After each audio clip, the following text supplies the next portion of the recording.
قیامت کی گھڑی قریب، ایران اسرائیل آمنے سامنے، کیا یہ دنیا کا آخری مقابلہ ہوگا؟ کیا یہ دنیا کی آخری جنگ ہوگی؟ کیا اسرائیل گریٹر اسرائیل بن پائے گا؟ کیا اسرائیل اور یو ایس اے مل کر مڈل ایسٹ کی پالیٹکس کو چینج کر پائیں گے؟ کیا اسرائیل اس مڈل ایسٹ ریجن میں ڈومیننٹ یا ایک پریڈیٹری ہیجمون بن پائے گا، یا ایران میں ریجیم چینج ہوگی؟ تو ان سب کو انڈرسٹینڈ کرنے سے پہلے ہمیں یہ انڈرسٹینڈ کرنا چاہیے کہ ایران اور اسرائیل کی وار ہوتی کیوں ہے، ڈائریکٹ ٹریگر اس میں کیا تھا۔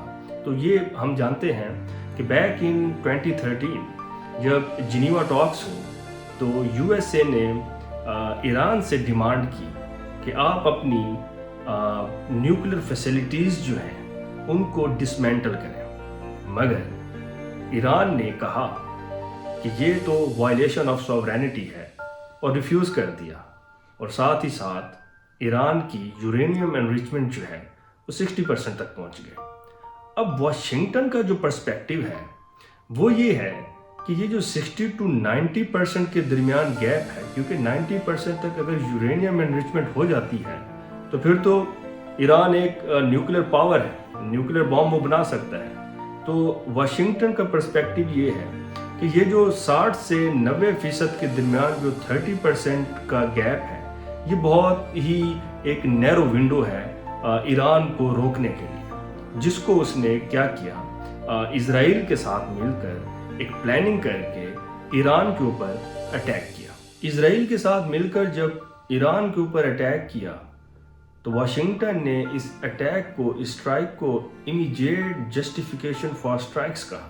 یاد ہے جب 9/11 میں بش ڈاکٹرائن آئی تھی اور اس میں بش نے کہا تھا کہ ہم افغانستان کے اوپر اٹیک کریں گے، کس اپروچ کے اوپر؟ انہوں نے جو اپروچ بتائی تھی وہ تھی جسٹ وار ٹریڈیشن، یعنی کہ سیلف ڈیفense۔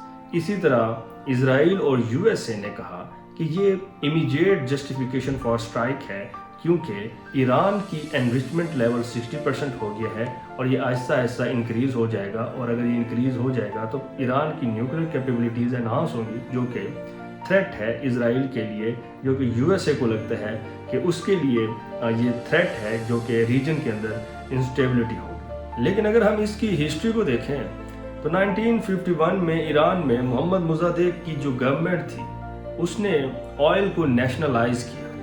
آئل کی نیشنلائز ہونے کے بعد برٹش نے اس کا بیکاٹ کیا اور یو ایس اے سے کہا کہ ہمیں اس گورنمنٹ کو یہاں پہ ریجیم چینج کرنی چاہیے، جو کہ بعد میں ہمیں 1953 میں نظر بھی آتی ہے جب CIA بیکڈ شاہ محمد رضا پہلوی کو ایران میں انسٹال کیا گیا اور 1951 محمد مصدق کو وہاں سے ریموو کیا گیا۔ تو شاہ محمد رضا پہلوی جو کہ جس کو سپورٹ تھی یو ایس اے اور CIA کی، 1953 to 1979 تک وہ ایران میں گورنمنٹ کرتے ہیں۔